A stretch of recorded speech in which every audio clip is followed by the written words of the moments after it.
2020 में जब equity markets crash हुए थे तब गोल्ड ने इन्वेस्टर्स को बचाया था। फिर 2021-22 में जब इंटरेस्ट रेट्स बढ़ने लगे तो डेट इंस्ट्रूमेंट्स ने स्टेबिलिटी दी और अब 2025 में इक्विटी और गोल्ड दोनों ऊपर जा रहे हैं। मार्केट कब किस डायरेक्शन में जाएगा ये प्रेडिक्ट करना काफ़ी मुश्किल है, इसीलिए ज़रूरत है एक ऐसे फंड की जो हर सिचुएशन में काम करे। इसलिए आज हम लेकर आए हैं एक ऐसा फंड जो आपको मार्केट के हर अप एंड डाउन से प्रोटेक्शन दे सकता है।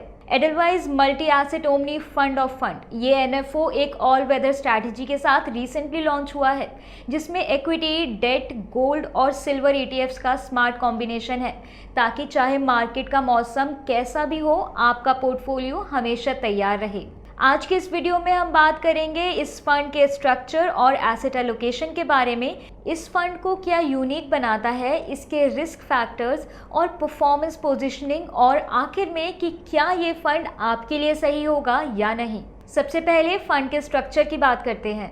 Edelweiss multi asset omni fund of fund एक open ended fund of fund scheme है। इसका मतलब है कि ये फंड खुद डायरेक्टली शेयर या बॉन्ड्स में इन्वेस्ट नहीं करेगा, बल्कि वो इन्वेस्ट करेगा दूसरे म्यूचुअल फंड स्कीम्स में जिसमें इक्विटी ओरिएंटेड फंड्स होंगे, डेट ओरिएंटेड फंड्स होंगे और गोल्ड एंड सिल्वर ईटीएफ शामिल है। ये फंड मिनिमम 3 एसेट क्लासेस में इन्वेस्ट करेगा और पोर्टफोलियो को डाइवर्सिफाई करके रिस्क रिड्यूस करने की कोशिश करेगा। इस फंड का एसेट एलोकेशन पैटर्न भी काफ़ी यूनिक है। नॉर्मल मार्केट कंडीशंस में फंड का asset allocation equity oriented schemes में 65% से 80% तक, डेट ओरिएंटेड स्कीम्स में 10 से 25%, गोल्ड और सिल्वर ईटीएफ्स में 10 से 25% और मनी मार्केट या लिक्विड इंस्ट्रूमेंट में 0 से 5% होगा। इस एलोकेशन मॉडल का बेसिक ऑब्जेक्टिव है इक्विटी से लॉन्ग टर्म ग्रोथ अचीव करना, डेट से पोर्टफोलियो में थोड़ी स्टेबिलिटी लाना और गोल्ड, सिल्वर जैसे प्रेशियस मेटल से इन्फ्लेशन के अगेंस्ट प्रोटेक्शन गेन करना। अब इस फंड की इन्वेस्टमेंट स्ट्रैटेजी और पोर्टफोलियो कंस्ट्रक्शन की बात करते हैं। इस फंड के फंड मैनेजर्स एक्टिवली डिसाइड करेंगे कि किस एसेट क्लास में कितना अलोकेट करना चाहिए। ये डिसीजन मैक्रो इकोनॉमिक इंडिकेटर्स, अलग अलग एसेट क्लासेस के बीच वैल्यूएशन गैप और उनके फ्यूचर परफॉर्मेंस आउटलुक पर बेस्ड होगा। इक्विटी पोर्शन मोस्टली लार्ज और मिड कैप डाइवर्सिफाइड फंड्स में इन्वेस्ट होगा, लेकिन कुछ सेक्टरल या थीमेटिक फंड्स भी पोर्टफोलियो का पार्ट हो सकते हैं। डेट पोर्शंस उन इंस्ट्रूमेंट्स में इन्वेस्ट होगा जिनकी एवरेज मैच्योरिटी 1 से 5 साल के बीच होगी, जिसमें government securities, state development loans और हाई रेटेड कॉर्पोरेट बॉन्ड्स शामिल होंगे। प्रेशियस मेटल्स का एक्सपोजर इक्वल रेशियो में गोल्ड और सिल्वर ईटीएफ्स के जरिए मिलेगा, जिससे दोनों मेटल्स का अपसाइड पोटेंशियल कैप्चर हो सके। इस फंड का बेंचमार्क एक कॉम्पोजिट इंडेक्स है जो 65% Nifty 500 TRI, 15% CRISIL composite bond fund index, 10% domestic gold price और 10% डोमेस्टिक सिल्वर प्राइस का कॉम्बिनेशन है। ये कॉम्पोजिट बेंचमार्क हर एसेट क्लास को इक्वली रिप्रेजेंट करता है।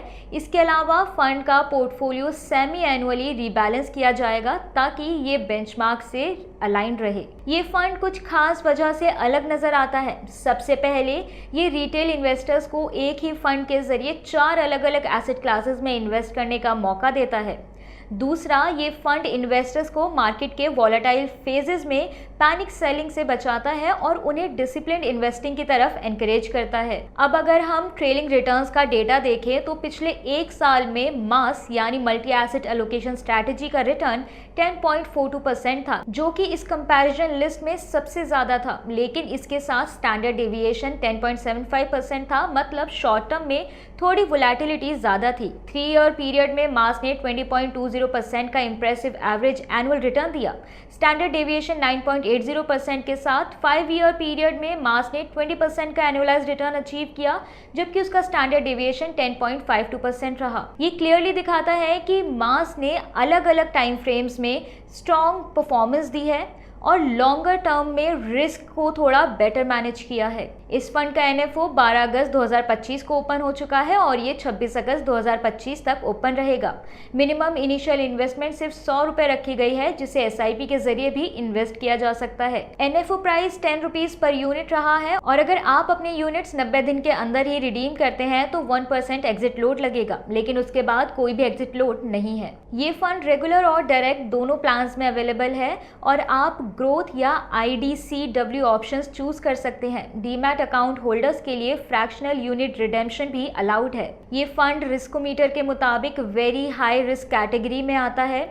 इस फंड में डबल लेयर्ड एक्सपेंसेस इन्वॉल्व होते हैं, यानी एक फंड ऑफ फंड की तरह और दूसरा अंडरलाइंग म्यूचुअल फंड स्कीम के एक्सपेंसेस की तरह। ये फंड उन इन्वेस्टर्स के लिए आइडियल है जो लॉन्ग टर्म के लिए इन्वेस्ट करना चाहते हैं और एक डिसिप्लिन्ड और डाइवर्सिफाइड एलोकेशन चाहते हैं, बिना मल्टीपल फंड्स में इंडिविजुअली इन्वेस्ट किए। अगर आप एक छोटी एसआईपी के साथ शुरुआत करना चाहते हैं और आपका रिस्क टॉलरेंस हाई है तो ये फंड आपके लिए अच्छा ऑप्शन हो सकता है। लेकिन अगर आप लो रिस्क या गारंटीड रिटर्न प्रोडक्ट्स में इन्वेस्ट करना चाहते हैं तो ये फंड आपके लिए सूटेबल नहीं होगा। Edelweiss multi asset omni fund of fund एक थॉटफुली डिजाइन प्रोडक्ट है जो डाइवर्सिफाइड ग्रोथ, डिसिप्लिन्ड इन्वेस्टिंग और एफिशिएंट रिस्क मैनेजमेंट का कॉम्बिनेशन ऑफर करता है।